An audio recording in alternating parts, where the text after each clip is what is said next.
Bueno, como les dije en el video anterior, los componentes químicos de la célula los vamos a dividir en componentes inorgánicos, que son los que vimos en el video anterior, y los componentes orgánicos o biomoléculas.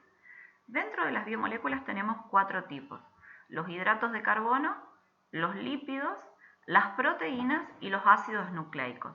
Todos de suma importancia biológica para el desenvolvimiento o el funcionamiento y estructura de la célula y de todo ser vivo. Vamos a comenzar con los hidratos de carbono. Los hidratos de carbono, el grupo funcional o la parte más chiquitita en la que puedo encontrar un hidrato de carbono se llama monosacáridos. El monosacárido también son conocidos como monómeros, ¿bien? Pero monosacárido es la unidad estructural, la parte más chiquitita de un hidrato de carbono. Los hidratos de carbono están formados por carbono, hidrógeno y oxígeno, ¿bien? Esos son los elementos químicos que van a unirse entre sí, van a sumarse hidrógenos, carbonos y oxígenos y van a formar los monosacáridos. ¿Cuál es la función principal, no fuente principal, función principal de los hidratos de carbono? Tenemos 2 funciones, la función energética y la función estructural. La función energética, decimos que los hidratos de carbono brindan energía de forma inmediata, es decir, para darles un ejemplo, cuando a alguien se le baja el azúcar, que se marea, le damos un caramelo y de forma inmediata puede empezar a producir energía en forma de ATP. Pero también tienen otras funciones de formar estructuras. Por ejemplo, los hidratos de carbono forman parte de lo que es la pared celular, de la célula vegetal, de la membrana plasmática, de la célula animal y de la célula vegetal. Entonces tenemos funciones energéticas y funciones estructurales. Bueno, ya más adelante les voy a nombrar lo de la quitina que forma el exoesqueleto de los insectos. ¿Cómo se clasifican los hidratos de carbono? De acuerdo al número de monómeros, es decir, de acuerdo al número de monosacáridos, los vamos a llamar. Monosacáridos cuando está formado por un solo monosacárido. Disacáridos cuando está formado por 2 monosacáridos. Oligosacáridos cuando son muchos unidos a algún otro elemento, por ejemplo una proteína, un lípido, una proteína o un lípido, o sea una glucosa unida a una proteína o a un lípido. Y después tenemos los polisacáridos, que son los hidratos de carbono más grandes, es decir, la que mayor cantidad de monosacáridos tiene. Hablando de los monosacáridos, les dije que son los azúcares más simples, son solubles en agua, es el azúcar que nosotros usamos para endulzar, es un monosacárido. No, miento. Bueno, porque sería parte de la sacarosa, pero son azúcares simples que se disuelven solubles en agua de la misma manera que se disuelve el azúcar cuando le ponemos al té, al mate cocido, café o lo que sea. Y la fórmula de los monosacáridos decimos que es carbono N, en donde N va a indicar el número de carbonos que tiene ese monosacárido. Hidrógeno 2 por N, es decir, va a haber tantos hidrógenos como carbonos tenga multiplicado por 2, y va a haber tantos oxígenos como carbonos haya. ¿Qué quiere decir? Que si estamos hablando de un monosacárido que tiene 5 carbonos, acá va a tener un 5. Hidrógeno va a ser hidrógeno 2 por 5. ¿Por qué? Porque N es el número de carbono. Y oxígeno va a tener 5. Es decir, que vamos a tener carbono 5, hidrógeno 10, oxígeno 5. Es la fórmula que se utiliza para calcular la cantidad de cada uno de los elementos. Monosacáridos, tenemos 2 tipos de monosacáridos de acuerdo al grupo funcional que tengan. Cómo se forman y cómo identificarlos se los voy a explicar en la clase sincrónica, virtual en vivo que tengamos. Pero de acuerdo al grupo funcional que tengan los monosacáridos se van a clasificar en aldosas o en cetosas. Las aldosas son aquellos monosacáridos que tienen grupos funcionales aldehídos. El grupo funcional aldehído está formado por está formado por el carbono, uno de los carbonos primarios, que son los carbonos de la punta, no quiero mezclarle mucho, pero ya me metí, así que lo voy a explicar. Carbonos primarios, carbono de los extremos. El carbono está unido con ligadura simple a un hidrógeno y ligadura doble a un oxígeno. Ese es el grupo funcional aldehído. Y las cetosas son todos aquellos monosacáridos que tienen grupo funcional cetona. Las cetosas son en carbonos secundarios, es decir, carbonos que estén unidos a otros carbonos, y el grupo funcional de la cetona es un carbono con doble ligadura a un oxígeno. En la clase en vivo se los voy a explicar, pero es como para no dejarles a mitad camino algo que me había embalado en explicar. Se me fue, perdón.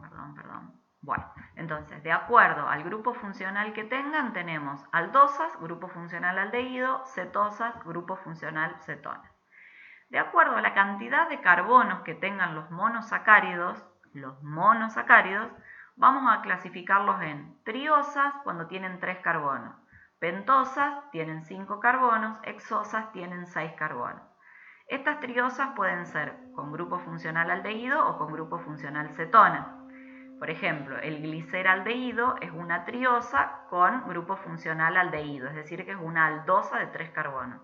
La dihidroxiacetona, que es el que usamos para despintarnos las uñas a las mujeres, es un monosacárido de 3 carbonos, pero cetosa. ¿Por qué? Porque tiene grupo funcional cetona. Bien, entonces tenemos triosas aldosas y triosas cetosas. La pentosa también, la ribosa es una aldosa de 5 carbonos y la ribulosa es una cetosa de 5 carbonos. Y las hexosas, tenemos la glucosa, que es una aldosa de 6 carbonos, y ahí se fue una U de más, fructosa, que es una cetosa de 6 carbonos. ¿Bien? Aldosas, grupo funcional aldehído. Cetosas, grupo funcional cetona. Clasificación de los monosacáridos de acuerdo al grupo funcional que tengan. Triosas, pentosas y hexosas es la clasificación de los monosacáridos de acuerdo al número de carbonos que tienen. Triosas, 3 carbonos. Pentosas, 5 carbonos. Hexosas, 6 carbonos. Y pueden tener grupo funcional cetosa o grupo funcional aldosa. ¿Hasta acá estamos? Espero que sí, si no me mandan un mensajito al grupo de WhatsApp. Bueno, después tenemos los disacáridos. Los disacáridos les dije que es la unión de 2 monómeros de hexosa, es decir, de 2 monosacáridos de 6 carbonos. Bien, para que sea un disacárido tiene que unirse 2 monosacáridos de 6 carbonos. ¿Cómo se unen entre ellos? Por un enlace covalente. Yo no sé si ustedes recuerdan del secundario, tenemos 2 tipos de enlaces así a grandes rasgos, los enlaces iónicos y los enlaces covalentes. Los enlaces iónicos son aquellos en donde se ceden y se captan electrones, en cambio los enlaces covalentes son aquellos en donde se comparten electrones. Las 2 hexosas que van a formar un disacárido se unen por ese tipo de enlace covalente que es donde se comparten esos electrones. La fórmula, como la de los monosacáridos, para calcular la cantidad de cada uno de los elementos, decimos carbono N, es decir, la cantidad de carbonos va ahí abajo. Hidrógeno va a ser la cantidad de carbono menos 2.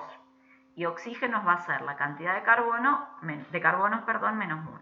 Es decir, que si yo tengo un disacárido de 12 carbonos, acá voy a tener un 12.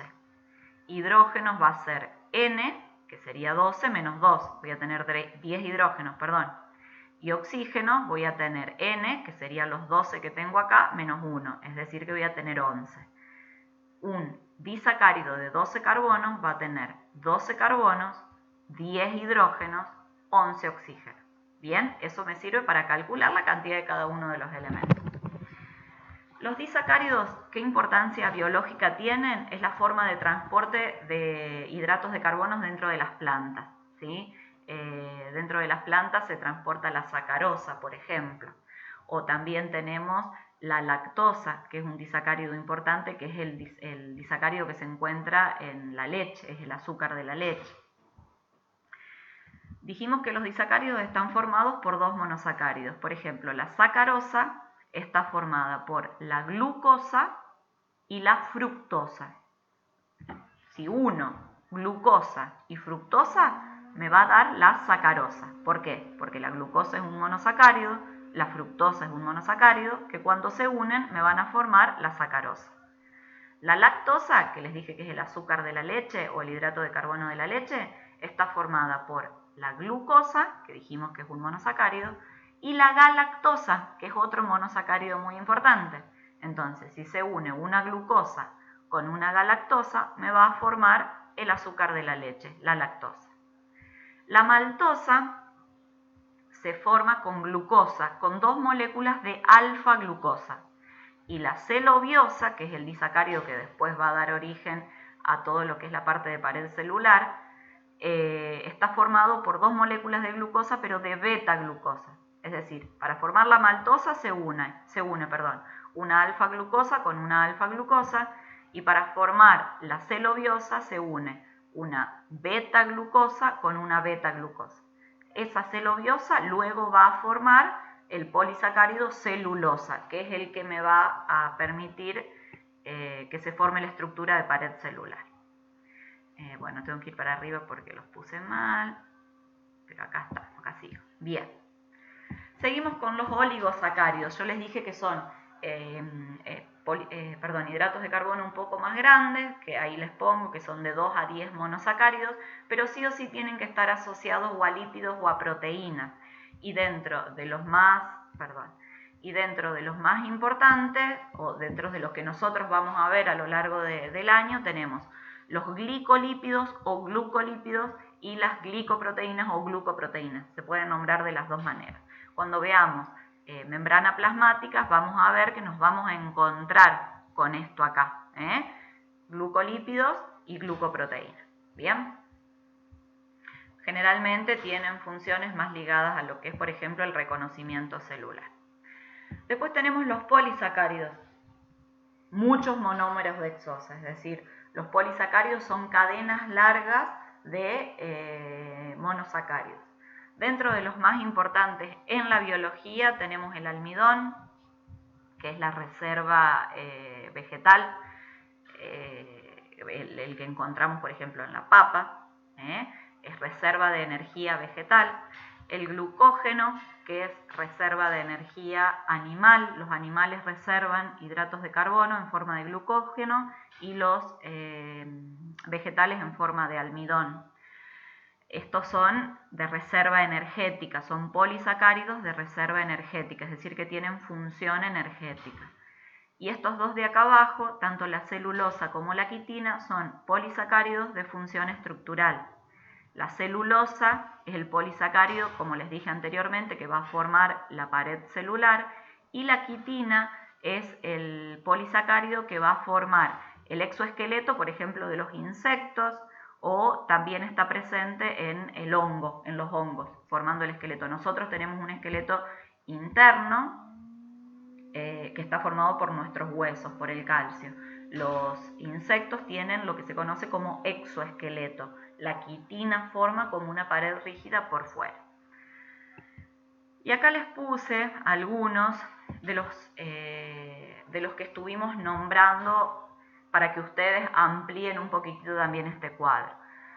Nombramos a la glucosa, dijimos que la glucosa es un monosacárido y que tiene función energética. ¿Por qué? Porque va a dar energía en forma inmediata. A partir de la glucosa se va a obtener el ATP, por eso tiene función energética. Y si recuerdan anteriormente, les conté que en la respiración celular, cuando incorporo glucosa, se produce la respiración celular y como resultado final tenemos ATP más agua. ATP me da la energía y el agua pasa a estar dentro de la célula.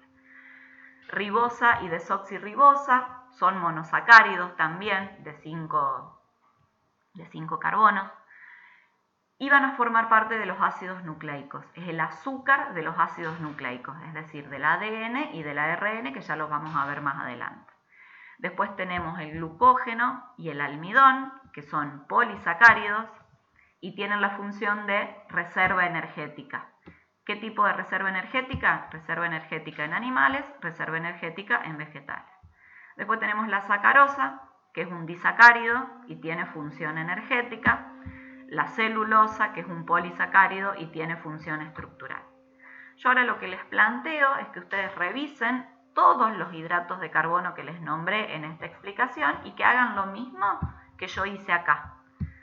Ponemos, por ejemplo, uno de los que nombramos es fructosa, ¿no? ¿Qué es la fructosa? ¿Será un monosacárido? ¿Será un disacárido? ¿Tendrá función energética? ¿Tendrá función estructural? ¿Cuántos carbonos tiene? ¿Será una hexosa? ¿Será una pentosa? ¿Será una triosa? ¿Tendrá grupo funcional aldehído? ¿Tendrá grupo funcional cetona? Todo eso lo van a sacar de lo que yo les conté recién y del material que tenemos. Entonces, como yo hice en este acá, ustedes hacen con todos los nombres que están faltando. Cualquier duda nos vamos consultando, nos vamos hablando y ya en otro videito les paso lo de los lípidos.